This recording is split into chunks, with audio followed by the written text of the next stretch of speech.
찬양대도 아주 훌륭한 찬양으로 하나님께 영광을 드리고 또 은혜를 받게 해주셔서 감사하고 오후 예배 때는 호산나 등청난 젊으신 분들이 나올 거로 생각했는데 나이가 드신 분들이 멋진 찬양으로 하나님께 영광을 드려서 기쁩니다. 우리 찬양팀에도 어제는 젊은 사람을 쓰고 오후에는 나이가 좀 드신 분들이 서서 찬양을 연다니까 너무 좋은 것 같습니다. 네, 오늘 우리가 읽은 마태복음 28장 16절부터 20절까지 말씀을 가지고 제자 삼는다, 제자 삼는 교회, 제자 삼는 신대원 이런 제목으로 말씀을 증거하고자 합니다. 오늘 말씀을 보면 예수님께서는 가서 모든 민족을 제자로 삼아라 명령하고 계십니다. 그래서 우리가 이 명령을 가리켜서 다른 말로 뭐라고 부르죠? 지상명령 이렇게 부릅니다. 지상명령. 지자는 끝지자, 상은 높을 상자죠. 가장 높은 명령이다 하는 뜻입니다. 그래서 제자 삼는 일은 누구도 피할 수 없는 것이에요. 이 제자 삼아라고 하는 이 주님의 지상명령을 모르는 사람은 세상에 하나님의 복을 받기가 어려운 사람들이죠. 우리가 이 명령에 대해서 열심히 하느냐 소홀히 하느냐 이 두 가지는 있을 수 있지만 이 명령을 거절하고 이 명령에 등을 돌리는 사람은 절대로 복을 받을 수가 없습니다. 여러분은 제자를 삼고 계시니까 제자 삼는 것이 굉장히 큰 일이고 이렇게 생각하면 어렵고 나는 못한다 이렇게 생각하겠지만 여러분의 자녀들 여러분들은 또 손자 손녀들도 있으실 텐데 손자 손녀들에게 하나님이 너를 사랑하셔 예수를 믿고 우리가 순종하며 살아야 돼 이렇게 하는 것이 다 제자 훈련이에요. 또 여러분들이 또 후배들 믿음의 후배들을 데리고 또 설거지를 할 때 교회 봉사는 이렇게 하는 거야. 그런 것들을 보여주고 가르치는 것 이것이 다 제자 훈련입니다. 그렇기 때문에 여러분들이 제자 훈련은 멀리 나하고 상관이 없는 것이라고 생각하지 마시고 기회가 있는 대로 내가 만나는 사람들에게 하나님의 사랑을 이야기해주고 또 하나님의 말씀대로 순종하며 살도록 돕는 것 그것이 다 제자 훈련입니다. 제자 양육입니다. 물론 우리가 목사가 되고 또는 교회학교 교사가 돼서 가르치면은 그것보다 또 더 좋은 것은 없죠. 그래서 여러분들도 우리 교회학교 교사를 좀 하시는 분들도 계시겠지만 교회학교 교사를 하는 것도 참 좋은 일이라고 봅니다. 젊은 사람들 또 중년의 사람들 이런 사람들만 교사하는 것이 아니에요. 나이가 들어도 우리가 교사를 할 수가 있습니다. 삶을 변화시키는 가르침이라는 책이 있습니다. 하워드 핸드릭슨이라고 하는 사람이 쓴 책인데 이분이 댈러스 신학교 교수님이셨어요. 근데 이분이 주일학교 대회가 있어가지고 시카고에 갔다고요. 그곳에서 이제 점심 식사가 돼서 맥도날드 같은 데 가서 식사를 하는데 한 노인이 함께 합석을 하게 됐다. 그래서 물어보니까 그분의 나이가 83살인데 거기 시카고에서 한 500km 이상 떨어진 곳에서 주일학교 대회에 참석하셨다는 것입니다. 그분에게 어떻게 오셨냐고 그랬더니 자기는 그 멀리 떨어진 미시간이라는 주에 한 교회를 섬기고 있는데 중고등부를 자기가 맡고 있다. 자기가 좀 더 잘 가르치기 위해서 우리 중학생들을 좀 더 잘 돌보기 위해서 배우러 왔다는 것이 놀랍지 않습니까? 여러분 중에서 83살 넘으신 분은 그렇게 많지 않은 것 같아요. 83살 넘으신 분들도 교사는 하실 수가 있는 것입니다. 우리가 교회에서 교사를 맡겨주지 않는다면 여러분들이 만나는 아이들 이렇게 하시면 돼요. 저도 손자, 손녀가 4명 있는데 저는 우리 큰 손녀가 지금 5살이에요. 한 번씩 물어봅니다. 누가 널 제일 사랑하냐? 그러면은 엄마, 아빠 이렇게 대답을 하죠. 엄마, 아빠보다 더 너를 사랑하시는 분이 계셔. 그러면은 하나님이라고 대답할 때도 있고 대답을 못할 때도 있는데 하나님이라고 이렇게 가르쳐주고 제가 그래서 제 손녀를 제자 삼고 있습니다. 그래서 여러분들 제자 삼는 게 멀리 있다 이렇게 생각하시면 안 하게 됩니다. 내 기회를 얻든지 못 얻든지 내가 내가 예수님의 사랑을 전하겠다. 예수님을 믿고 살도록 돕겠다. 이렇게 하면 그것이 제자 훈련입니다. 여러분 코카콜라 회사 다 아시죠? 코카콜라. 여러분들의 코카콜라를 모르시는 분은 아무도 없을 것입니다. 근데 코카콜라 회사는 계속적으로 선전을 하고 있죠. 텔레비전, 라디오, 또 바깥에 이 벽보, 또 이 빌보드 이런 것을 통해 가지고 선전을 자꾸 하고 있어요. 2016년도에 이 코카콜라 회사가 선전비로 얼마를 썼냐 통계를 보니까 40억 달러를 썼다죠. 40억 달러. 40억 달러면 우리나라 돈으로 4조 이상 되는 거죠. 4조 이상을 계속해서 선전을 한다는 거죠. 왜 코카콜라 회사 선전을 할까요? 다 아는데, 여러분들 다 아시는데 왜 선전을 계속 할까요? 예? 판매 실적을 올리기 위해서. 어떻게 하면 판매 실적이 올라갈까요? 코카콜라를 모르는 아이들이 계속 출생하고 있죠. 그죠?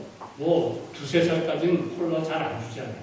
그러니까 그 아이들에게 우리가 코카콜라가 뭐 마시면은 아주 몸이 시원하고 좋다. 이런 걸 자꾸 가르치는 것입니다. 또, 뭐 마시고 싶은 그런 생각이 없더라도 코카콜라 선전을 보면 콜라 한잔 마셔야지 이런 생각이 들죠. 구매 충동 이런 것들을 일으키기 위해서 선전을 계속하는 것입니다. 그런데 그보다 더 중요한 이유가 한 가지 있어요. 무엇일까요? 왜 코카콜라에서 그렇게 돈을 많이 들여서 선전할까요? 그거는 펩시가 있기 때문에 그렇죠. 펩시도 선전하잖아요.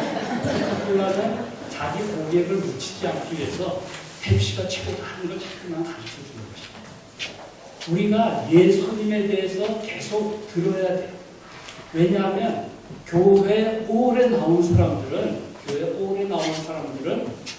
내가 뭘 해야 구원을 얻는다 이런 생각이 쉽게 빠지는 것입니다. 예수 그리스도의 복음의 경쟁자가 있죠. 대항자가 있죠. 사탄이 우리 마음에 계속적으로 너 그래가지고는 하나님의 자녀라고 부를 수 없어. 천국에 못 가. 이런 식으로 우리 마음에 자꾸만 공격을 하는 것이죠. 그렇기 때문에 우리들은 새롭게 내가 구원을 얻은 것은 내 노력에 의한 것이 아니다. 나는 예수 그리스도의 십자가의 은혜로 나는 죄용상과 그의 부활하시고 성령님을 보내주심으로 나는 성령의 도심을 받아 믿음의 생활을 계속해 나가고 열매 있는 삶을 살아갈 수 있다 하는 것들을 계속 확인하고 그 은혜 가운데서 우리는 감사함으로 신앙생활을 하고 복음을 부끄러워하지 아니하고 복음을 전하는 이런 사람이 되어야 합니다. 우리가 복음의 증인이 되고 제자를 삼는 사람이 되기 위해서 제일 먼저 있어야 될 것은 무엇이냐면 내가 먼저 은혜를 받아 누려야 되는 것입니다. 우리 마음에 있는 미움, 우리 마음에 있는 고민, 우리 마음에 있는 고통, 우리 마음에 있는 아픔, 죄로 말미암은 그런 여러 가지 힘든 어려움들, 우리가 예수 그리스도 나를 대신하여 십자가에 못 박혀 죽어주신 예수님 앞에 내어놓고 예수님 잘못했습니다. 용서해 주십시오. 또 내가 이렇게 살겠습니다. 도와주십시오. 이렇게 할 때 우리는 힘을 얻고 또한 승리하는 그리스도인으로 살아갈 수가 있습니다. 오늘 이곳에 참석하신 여러분들에게 주님의 그 놀라우신 은혜가 충만히 나고 그래서 승리하는 인생을 남생애를 이루시는 여러분이 되시기를 주의 이름으로 축원합니다. 오늘 말씀 특별히 19절 20절을 우리는 지상명령, 우리 주님의 지상명령이라고 부릅니다. 우리 이 지상명령의 핵심은 가서 모든 민족을 제자로 삼아라 하는 것이었다고 우리는 알고 있습니다. 이 명령을 하신 분이 누구신가? 우리는 16절, 17절에서도 우리가 알 수가 있고 우리 그 앞에 28장 1절부터 10절에서 우리는 또 알 수 있습니다. 예수님은 누구신가? 제가 오전 예배 때는 하나님은 어떤 분이신가에 대해서 말씀을 드렸죠. 하나님은 어떤 분이시라고 그랬어요? 세 가지. 첫째로 하나님은 전지전능한 지혜로우신 분이시다. 우주 만물을 창조하신 이 우주의 그 광대함, 또 이 우주의 질서의 오묘함, 우리 이 지구의 아름다움, 이런 것을 통해서 우리는 하나님의 위대하신 전지전능하시고 지혜로우신 하나님을 우리는 만나고 경험할 수가 있습니다. 두 번째로 하나님은 어떤 분이셔요? 공의로우신 하나님이시다. 공의로우신 하나님. 그래서 우리는 구원을 받은 자로서 두렵고 떨림으로 우리는 우리의 믿음의 생활을 이루어가야 됩니다. 세 번째는 무엇이에요? 사랑의 하나님. 하나님의 저주와 진노 가운데 있는 사람을 사랑하셔서 여인의 후손을 보내시겠다고 약속하시고 때가 되었을 때 마리아의 몸에서 예수 그리스도를 출생하게 하시고 그를 통해서 우리의 구원을 이루시는 하나님, 사랑의 하나님 아버지를 우리는 말씀하셨습니다. 그런데 이 하나님께서 보내신 예수님은 어떤 분이신가? 예수님은 우리가 잘 아는 대로 하나님의 아들이시죠. 하나님의 아들이시기 때문에 하나님이시죠. 하나님이시죠. 그러면 이 하나님의 아들이 왜 이 세상에 오셨는가? 그것은 하나님의 공의 때문에 오신 것이에요. 하나님은 죄인을 내가 뭐 죄 없다고 해줄게, 다 용서해줄게 그렇게 하시지 않으셨죠. 그렇게 하실 수가 없었어요. 왜냐하면 공의로우신 분이시기 때문에 하나님은 우리의 죄에 대한 대가를 원하셨던 것입니다. 그래서 죄 없으신 하나님의 아들이 이 땅에 오셔서 저와 여러분을 대신해서 십자가에 못 박혀 죽어주셨어요. 그래서 예수님께서 십자가에서 죽으신 것은 나 때문이다. 나의 죄 때문에 예수님이 십자가에서 죽으셨다. 우리가 예수님을 구세주라고 그러죠. 구세주. 그건 세상을 구원한 주님이시다. 그런 뜻인데 우리는 예수님이 구세주다 하는 것을 믿을 뿐만 아니라 나의 구주다 하는 것을 올바로 알고 믿고 고백해야 해요. 구주라고 하는 의미는 구원자라는 뜻이죠. 구원이라고 하는 것은 어디에서부터 우리를 건졌다 하는 의미가 됩니다. 그러면 예수님은 우리를 어디에서 건지신 우리의 구주가 되실까요? 죄에서 우리를 건지셨다. 죄에 대한 대가를, 책임을 져야 되는 우리를 그 죄의 책임에서 건져주신 것이죠. 그래서 자유함을 주신 것이죠. 또 예수님은 우리를 어디에서 구원해 주셨어요? 죽음에서. 잘 말씀하셨습니다. 모든 사람은 죽기를 두려워함이 있죠. 여러분 죽기 두렵지 않으세요? 저는 때로 죽는 게 굉장히 조금 두려울 때가 있어요. 저는 상당히 죽음에 대해서 초연한 그런 자세를 가지고 있다고 생각하지만 때로 죽음에 대해서 두려움이 올 때가 있어요. 그러나 저는 예수를 믿기 때문에 그 두려움에 오래 머물지는 않아요. 제게 죽음에 대한 두려움이 있게 될 때 저는 주님을 바라봐요. 나를 대신하여 십자가에서 죽으신 예수님, 죽음을 이기고 사흘 만에 부활하셔서 오늘도 하나님 보좌 우편에서 나를 돌보고 계시는 그 주님을 생각할 때 저는 그 가운데서 다시 평안을 회복하게 돼요. 죽음에 대해서 두려움이 아주 없을 수는 없어요. 사람이기 때문에. 내가 병에 걸려서 고통스럽게 지내다가 죽으면 어떻게 하나. 또 내가 길 가다가 갑자기 사고가 나서 죽으면 어떻게 하나. 그런 죽음에 대한 두려움이 우리에게 엄습할 때가 있어요. 그러나 믿는 자는 거기에 오래 머물 수가 없는 것입니다. 왜냐하면 우리에게는 죽음을 통해서 영원한 세계에 들어갈 수 있는 하나님의 품에 안기는 그 관문이 죽음이기 때문에 우리는 죽음에 대해서 오히려 또 기뻐할 수도 있는 것이죠. 예수님은 세 번째로 어디서 우리를 구원하셨나요? 여러분이 사도신경 맨 마지막 세 가지를 생각하시면 돼요. 죄를 사하여 주신 것과 두 번째는 뭐죠? 몸의 부활과 세 번째는 영생을 주십니다.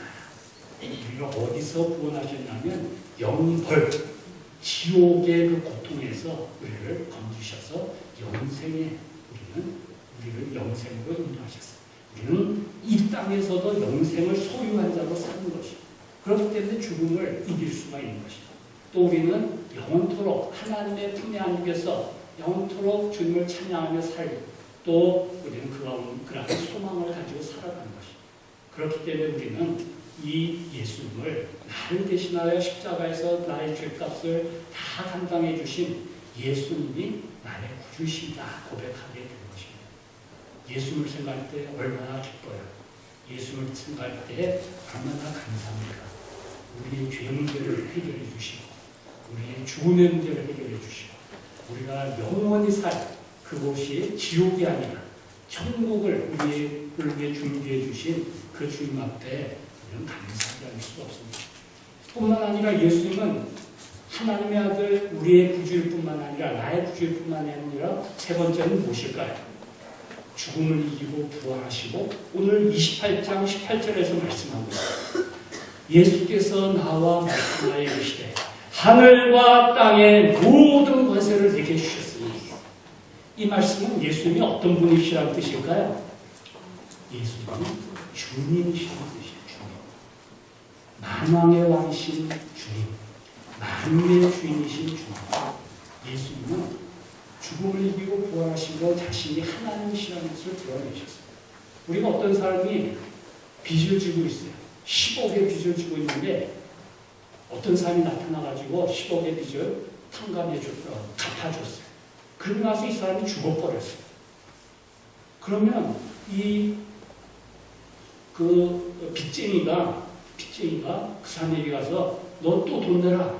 너 돈 안 갚았지? 돈 내라. 이럴 수가 있죠. 그렇죠? 그렇기 때문에 예수님은 우리를 위해 죽으셨을 뿐만 아니라 다시 살아나셔서 자신이 죄가 없으신 하나님의 아들로서 우리를 위해 죽으셨다고 하는 것을 확증하시는 것입니다. 그래서 사탄이 우리를 다시 괴롭히지 못하도록 우리를 보호하시고 인도하시는 것입니다. 그렇기 때문에 예수님의 부활이라고 하는 것은 너무나도 감사한 것입니다. 우리의 죄에 또한 죽음에 또 영벌의 것을 다 구원하신 분이시라는 것을 확증하신 것이 부활의 사건입니다. 그래서 우리는 예수님을 만왕의 왕 만유의 주라고 부르고 나의 주님이라고 부르는 것입니다. 예수님이 여러분의 주인, 저의 주인이라면 우리가 해야 될 책임이 무엇이 있을까요? 예수님이 주님이시다 할 때 우리가 해야 될 일은 무엇일까요? 순종.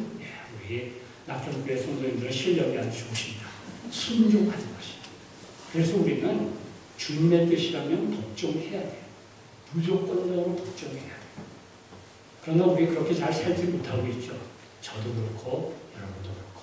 그렇기 때문에 회개하는 삶을 가지면서 점점 더 주님의 뜻에 순종하는 사람으로 거룩한 삶을 이루어 가야 되는 것입니다.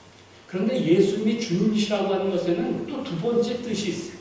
예수님이 주님이시라고 하면 우리가 복종해야 된다 하는 것이 한 가지고 두 번째는 무엇일까요? 이것을 하시면 제가 상도 드릴 수가 있습니다.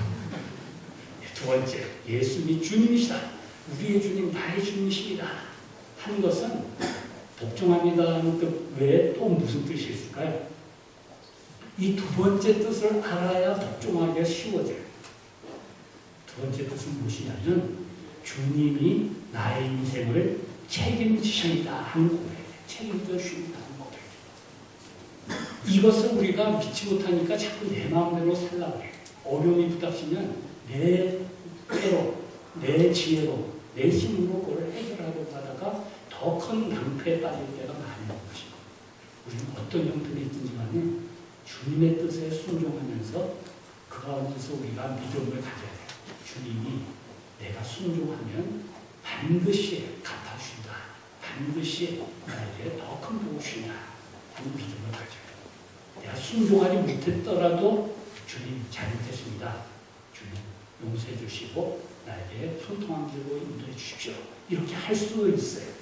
주님이 나를 책임져 주신다는 것은 변함이 없으시기 때문에. 그러나 우리 순종할 때 더 그러한 요구를 우리는 할 수가 있는 것입니다. 우리 한국 사람들이 많이 쓰는 말이 무엇이 있어요? 빨리빨리. 그리고 죽겠다 하는 말이죠. 죽겠다. 아이고 힘들어 죽겠다. 피곤해 죽겠다. 졸려 죽겠다. 심정은 좋아 죽겠다. 그런 말이죠. 그런데 우리는 믿는 사람은 예수님이 주님이시다 하는 것을 믿는 사람은 뭐라 그래야 돼요?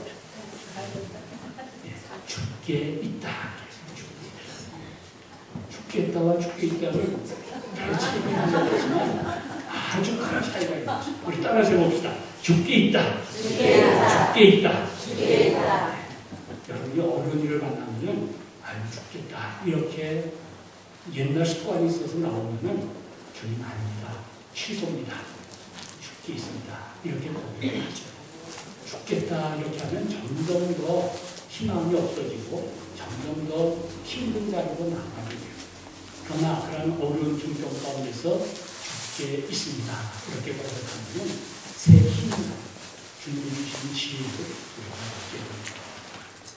예수님은 이 땅에 찾아오시는 하나님의 아버지요 저와 여러분의 죄를, 죽음의 문제를, 영원의 문제를 해결하시기 위해서 십자가에 박혀서 죽으심으로 우리 죄값을 다 지불하신 것입니다.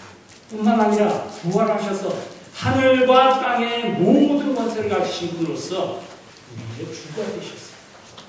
그렇기 때문에 우리는 그 안에서 자유함과 소망을 가지고 순종하면서 그가 나를 책임져 주신다고 하는 이 믿음 가운데서 강하고 담대하게 이 세상을 멋지게 승리하면서 살아갈 수가 있는 것이 바로 저와 여러분입니다. 이것을 믿으시기 바랍니다.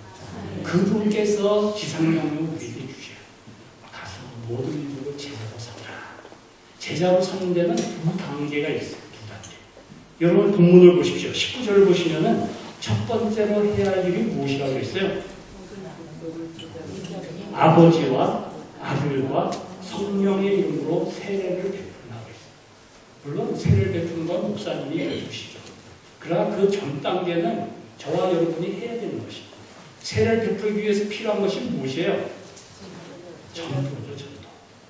예수님의 구원의 기쁜 소식을 전하는 것입니다. 복음이라고 하는 원래 의미는 무엇이냐면 승리의 소식을 전하는 사람.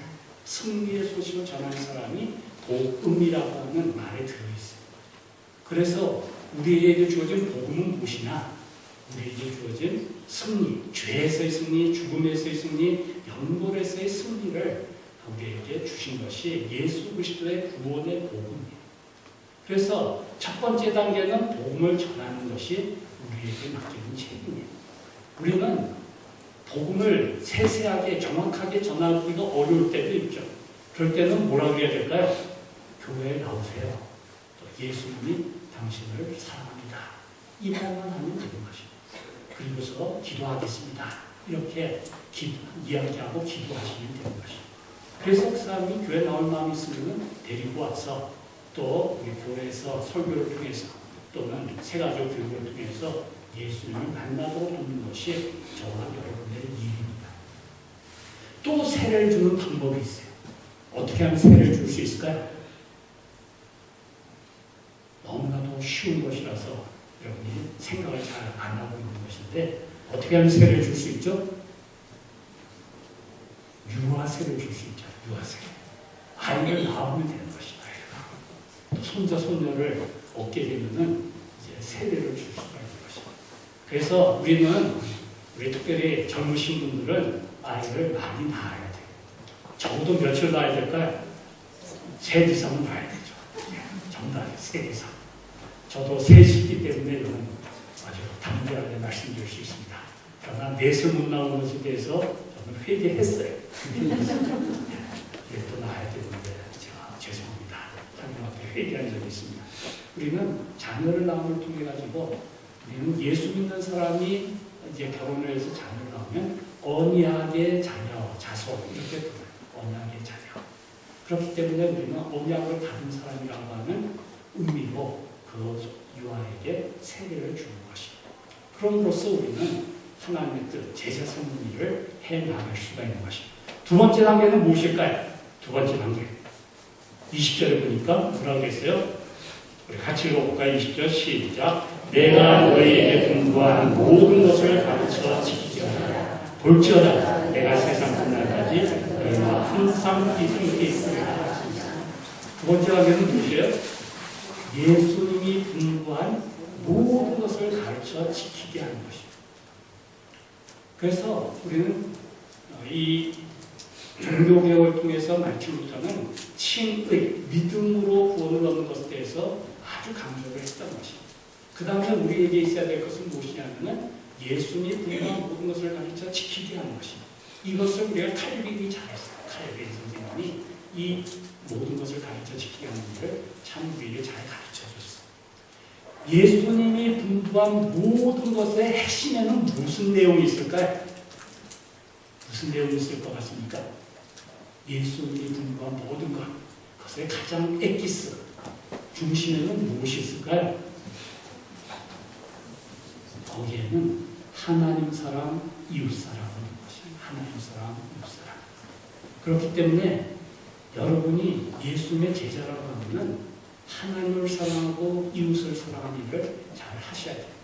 오늘 여러분들 보니까 시어머니 되신 분이 많은 것 같아요. 시어머니. 예. 시어머니와 며느리 사이가 별로 안 좋을 때가 많죠. 낙경교회 시어머니들은 어떠신지 모르겠어요. 우리 며느리가 잘못할 때가 너무 많죠. 마음에 안 들 때가 너무 많아요. 그럼에도 불구하고 사랑하는 것이 여러분이 예수님의 제자라고 하는 표가 되는 것입니다.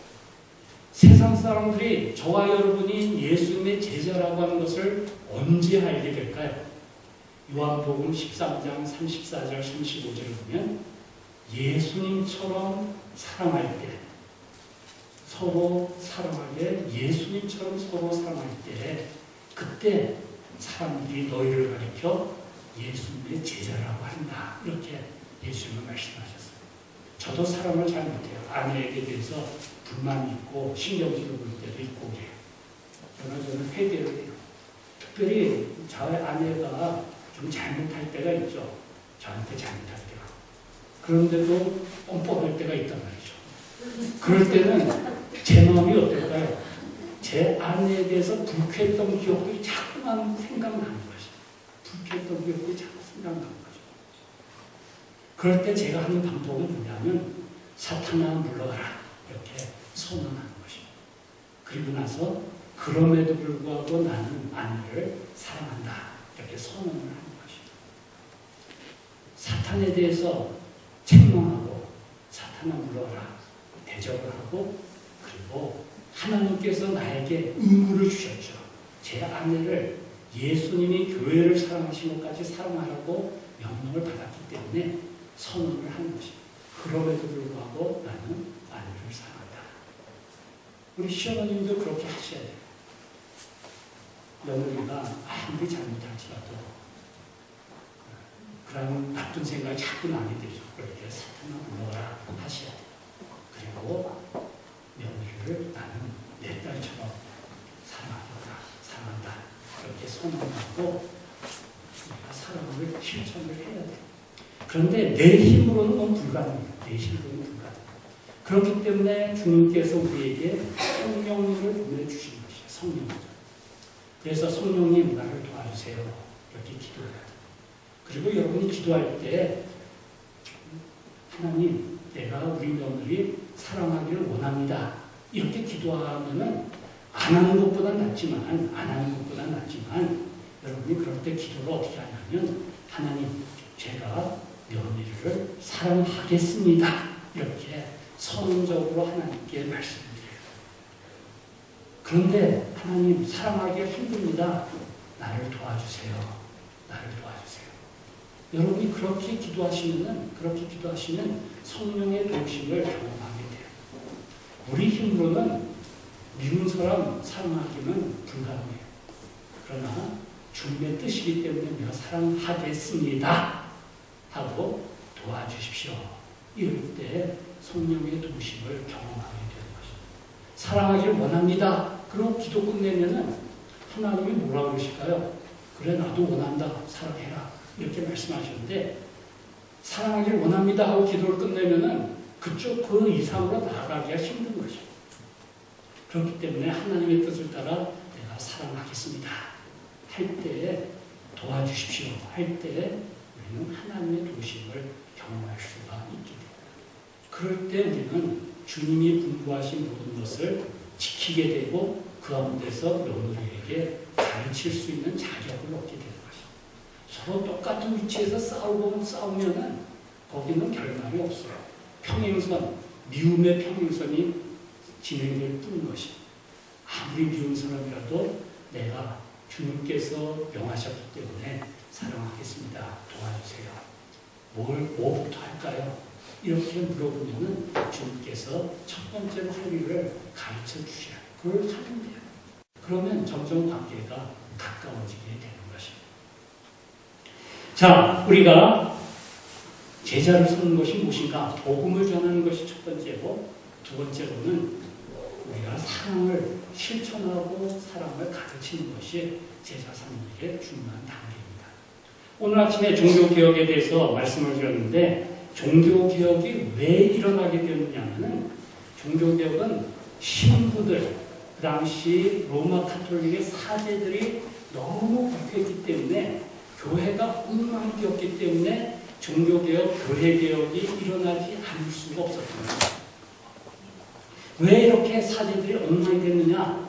뭐 처음부터 절대 권력은 절대 부패한다는 말이 있듯이 절대 권력을 가진 교회가 자기 마음대로 하나님의 말씀을 멀리하고 자기 마음대로 교회를 돌봤기 때문에 그러기도 했어요. 그래서 이 중세시대에 교황 가운데 많은 교황들이 간음을 행하였던 것입니다. 그래가지고 많은 수녀들과의 관계 가운데서 그러한 아들, 딸들을 낳았다는 것입니다. 또 많은 그런 아들, 딸들이 죽여가지고 그 교회당에, 그 성당의 터에 묻어놓고 이런 것들이 아주 많이 있었던 것입니다. 이 사람들이 성적인 그러한 죄를 범할 뿐만 아니라 물질적인 욕구를 가지고서 사람들의 헌금을 마구 끌어들였죠. 그런 가운데서 교회가 부패하게 된 것입니다. 또한 권력을 탐해가지고 나라들을, 왕들을 세우는 권력을 교황이 가지려고 했어요. 그런 가운데서 절대 권력을 가지니까 부패하게 된 것입니다.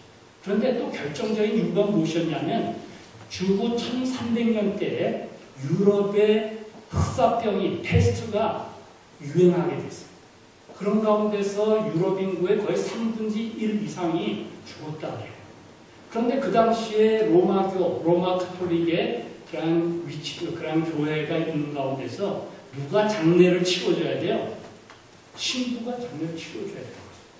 그때 흑사병에 장례를 치르다 보면은 신부가 그 병에 걸리는 것이죠.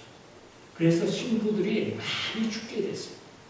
그런데 교회는 그대로 있는데 신부들, 교회를 돌볼 사람들이 없으니까 신부를 세워야 될 거 아니에요. 그러니까 돈을 받고 신부의 직분을 주는 것이죠. 그리고 무식한 사람도 신부의 직분을 주는 것이죠.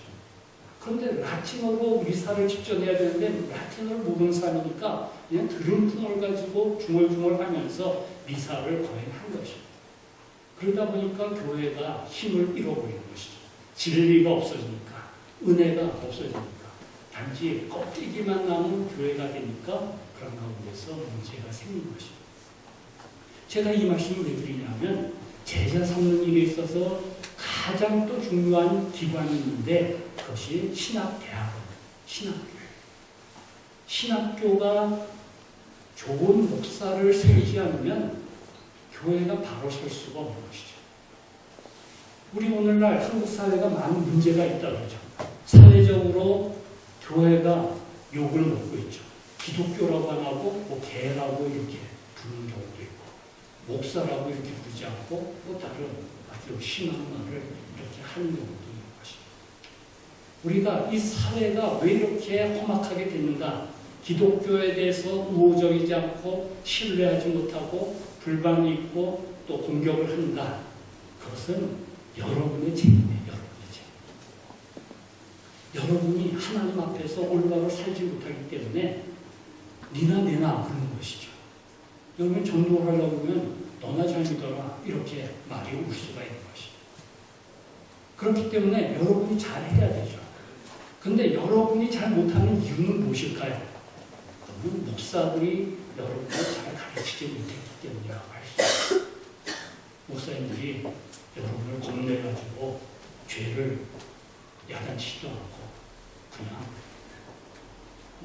헌금만 잘하라 그러고 출석만 잘하라 그러고 이렇게 할 때 여러분들이 올바른 제자로서의 삶을 갖지 못하게 되죠.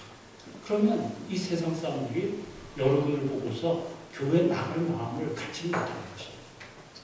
우리는 전도에 있어서 가장 중요한 것은 무엇이냐면 내가 하나님 앞에 바로 사는, 내가 하나님을 예수 그리스도를 믿음으로 말미암아 구원의 기쁨과 감사와 감격, 또 찬송, 이것을 우리의 마음에 항상 풍성히 과하는 것이 우리의 가장 중요한 삶의 태도. 우리 삶의 태도를 통해서 우리는 다른 사람이 예수를 믿는 관심을 가질 수가 있는 것이죠. 그래서 우리는 여러분들이 하나님 앞에 바로 살아가야 되는 것이 무엇보다도 중요해요. 그것을 하기 위해서는 목사님들이 잘 해야 되죠. 우리 낙현교회는 우리 표 목사님이 잘하고 계신 것을 제가 알고 있지만 우리 다른 교회는 그렇지 못한 부분이 많단 말이죠. 서로 싸우기나 하고 서로 다투기나 하고 그런 교회들이 종교를 뚫는 것이죠. 그렇기 때문에 우리들은 목사님이 잘해야 되는데 목사님, 좋은 목사님, 저는 신실하고 유능한 목사님 이 말을 좋아하는데 이런 목사님을 세우기 위해 필요한 것이 무엇이에요? 신학교가 잘 가르쳐야 되는 것이죠. 그래서 우리나라의 문제의 가장 궁극적인 책임은 저와 같은 교수에게 있다. 저는 그렇게 인정을 합니다. 교수에게 있다. 그런데 우리 고려신학대학원은 그래도 소망이 있다고 저는 봐요. 왜냐하면 교수님들이 열심히 잘 가르치려고 하기 때문에 그런 데서 소망이 있다고 봐요. 우리 교수님들이 또 학생들을 사랑하고 동료하고 있기 때문에 그렇습니다. 고려신학대학원, 고려신학교는 언제 시작되었느냐면 1946년 9월 20일에 시작이 됐어요. 1946년 10월 9월 20일. 그러니까 올해 몇 주년이 된 것일까요? 71주년이 됐어요. 71주년. 우리가 고려신학대학원은 어떻게 해서 시작이 되냐면 우리 1930년대에 일본 제국주의자들이 우리 한국교회를 핍박하기 시작했어요. 한국교회를 보면은 계속해서 예수님이 주님이시다 하는 걸 외치고 또 이 세상에 다른 신은 없다 이렇게 하는데 일본은 태조 신을 믿는 사람이죠. 또 이 일본 이 왕을 국왕을 천황으로 이렇게 믿고 있는 사람이죠. 살아있는 신으로 이렇게 믿죠. 그렇기 때문에 동방요배를 동쪽을 향해서 절을 하게 하고 신사에 가서 또 절을 하게 하고 이런 걸 강요를 했던 것이다. 그 중에 이제 주기철 목사님이 계시고 이제 우리 고려신학교를 이제 새로 설립하신 중앙선 목사님과 한상동 목사님이 계신 거죠. 이분들은 신사불참배 운동을 하시다가 이 신사참배라는 것은 제1계명과 2계명을 거스린 것이다. 이것을 믿었기 때문에, 알았기 때문에 사람들에게 신사에 참배를 하지 말 것을 이제 운동을 일으키셨어요. 그러다가 1940년에 검속이 됩니다. 이 경남 지방에서 잡혀가지고 그곳에서 공도당하고 그러시다가 이제 평양 감옥으로 이송이 되시죠. 1940년에. 그래서 약 6년 정도 이 감옥에 같이 계시다가 1945년 8월 15일 해방이 되면서 출옥을 하시게 되죠. 근데 그 두 분들이 감옥에 있으시면서 마음에 일본은 망한다. 그런 믿음이 있으셨어요. 또 이 한국 땅에 평양신학교가 있었는데 평양신학교가 1936년 7년에 폐교를 하게 돼요. 그런 가운데 이제 우리 대한민국을 위해서 어떤 목사를 세워야 될 것인가, 어떤 제자들을 양육할 것인가에 대해서 고민하며 기도하시게 됩니다. 그때 1940년에 우리 조선신학교가 서울에 생기게 됩니다. 조선신학교는 저 미아리에 있는 한신의 전신이에요. 이 조선신학교는 자유주의 신학을 가르쳤어요. 그래서 요나는 이 큰 물고기 뱃속에 들어갔다 나온 것이 아니다. 신하다. 이런 식으로 자유주의 신학을 가르쳤어요. 이런 소문을 이 감옥에 계시던, 이 갇혀 계시던 이 중앙선 목사님과 한상동 목사님 들으시고 이제 출옥을 하게 되면은 우리가 신학교를 세워야 되겠다. 정말 하나님, 이 성경이 하나님의 말씀인 것을 믿는 또 말씀대로 살려고 하는 그러한 목사를 양성해서 우리 교회가 새롭게 거듭나야 되겠다. 개혁되어야 되겠다. 그런 소원을 가지시고 기도하시다가 1945년 8월 15일 해방을 맞이하신 것입니다. 그래서 나오셔가지고 이제 기성회도 조직하고 그런 가운데서 총 1년 후인 1946년 9월 20일에 고려신학교가 시작이 된 것입니다. 그래서 고려신학교의 모토는 무엇이냐? 신앙의 정통, 우리가 하나님의 말씀을 글자 그대로 믿고 받아들이는 신앙의 정통, 또 우리가 어거스틴, 루터, 칼빈을 이어가는 그러한 신앙의 정통을 이어가는 그러한 신학교를 세우겠다. 또 그와 더불어서 생활의 순결을 우리가 이루는 그러한 목회자, 또 그런 교회를 세우겠다. 그런 소원 가운데서 시작된 것이 고려신학교이고 고신교회가 되는 것입니다. 여러분들은 아주 좋은 전통을 가진 그러한 교회에 소속된 분들이에요. 그래서 그런 것에 자부심을 가지셔야 돼요. 신앙의 정통, 생활의 순결, 나도 이렇게 살아야 되겠다. 그런 생각을, 그런 다짐을 가지셔야 됩니다. 그리고 그러한 일을 이루는 데 있어서 아주 중요한 역할을 하는 것이 고려신학대학원. 고려신학대학원은 올해로 71주년을 맞이하고 지금 현재 16명의 전임 교수와 16명의 직원들이 있습니다. 그리고 지금 현재 원장은 신원하 교수님이 원장직을 아주 잘 수행하고 계십니다. 또한 이 학교에는 약 400명의 MDF 학생들과 그다음 우리 MA 학생들 그리고 THM 학생들이 다 합해서 한 400명가량 공부하고 있습니다. 그래서 여러분들이 기억해야 될 것은 제자 삼아라 하는 명령은 나에게 주신 것이다. 그리고 교회에 주신 것이다. 교회가 특별히 해야 될 일은 무엇이냐면 성도들을, 교인들을 예수님의 성숙한 제자로 세워나가는 것과 더불어서 신학교를 잘 지원해서 계속해서 신실하고 유능한 하나님의 사람, 목사가 배출되도록 우리가 힘을 써야 되는 것입니다. 그래서 여러분들이 적어도 일주일에 한 번은 신학대학원을 위해서 기도를 하셔야 됩니다. 여러분 중에서 고려신학대학원 다 갔다 오신 분 한번 손을 들어보세요. 이거밖에 안 돼요. 이거밖에 안 돼요. 여러분 꼭 한번 가세요. 우리 고려신학대학원이면 우리 고신 역사 기념관이 있고 거기 가면은 우리 고신교회가 어떻게 시작됐는가도 보여주고 또 뭐 한 5km 가면은 독립기념관이 있어요. 독립기념관. 그래서 여러분이 꽁도 먹고 알도 먹을 수 있어요. 거기서 고려신학대학원도 구경하고 고신 역사기념관도 보시고 또 우리 역사 독립기념관에도 가실 수 있습니다. 특별히 독립기념관에 가면은 독립기념관 둘레로 단풍나무길이 있어요. 단풍나무길. 한 3km 되는 단풍나무길이 이렇게 있습니다. 지금이 아주 좋은 때예요. 그래서 여러분 우리 제1여전도회, 남전도회, 여전도회 합해가지고 한번 나비를 한번 하세요. 그래서 고려신학대학원도 보시고 또 독립기념관도 보시고 그래서 내가 정말 기도해야 되겠다. 그런 마음을 좀 더 부릴듯 일어나게 하시면 좋겠어요.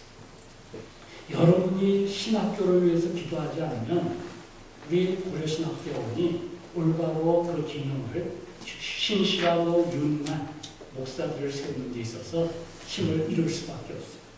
그래서 여러분이 적어도 일주일에 한 번은 고려신학대학원을 위해서 기도하셔야 돼요. 여러분들이 이미 헌금을 하고 계셔요.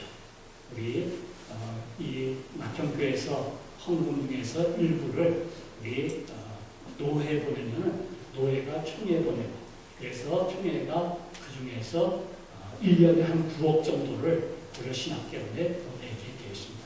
그래서 여러분 이미 헌금을 하고 계십니다. 근데 내가 그거 가지고 부족하다. 내가 좀 직접 헌금을 하고 싶다. 그럴 때는 헌금하셔도 돼요.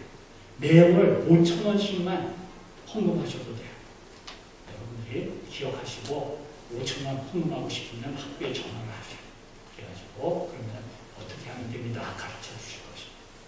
하여간 여러분들이 헌금하는 것보다 더 중요한 것은 기도하는 것입니다.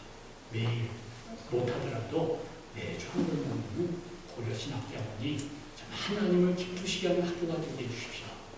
고려신학대학원을 통하여 신실하고 유능한 목사님들이 나오게 해주십시오. 이렇게 꼭 기도해 주시기 바랍니다. 여러분이 기도할 때 우리 고려신학대학원이 정말 좋은 교수님들, 또 좋은 직원들, 또 좋은 학생들, 정말 이 학교를 통해서 참 이 대한민국을 책임질 목사와 선교사, 또 이 세계를 책임질 선교사들이 나오게 될 것입니다. 그럴 때 여러분은 제자 삼는 일에 동참하는 하나님의 귀한 일꾼이 될 수가 있는 것이죠.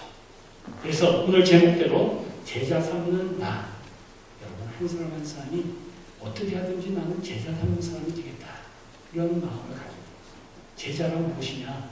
구원의 기쁨을 누리는 자, 그래서 세를 다하는 자, 그리고 하나님 사랑, 이웃 사랑을 힘쓰는 사람, 이 사람이 바로 올바른 제자예요. 그런 사람이 여러분 돼야 되고, 또 우리 낙현교회가 그런 제자 삼는 교회가 돼야 되죠.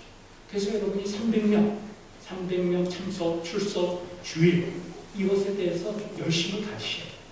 그것이 제자 삼는 일의 한 부분이 되기 때문에 그래요.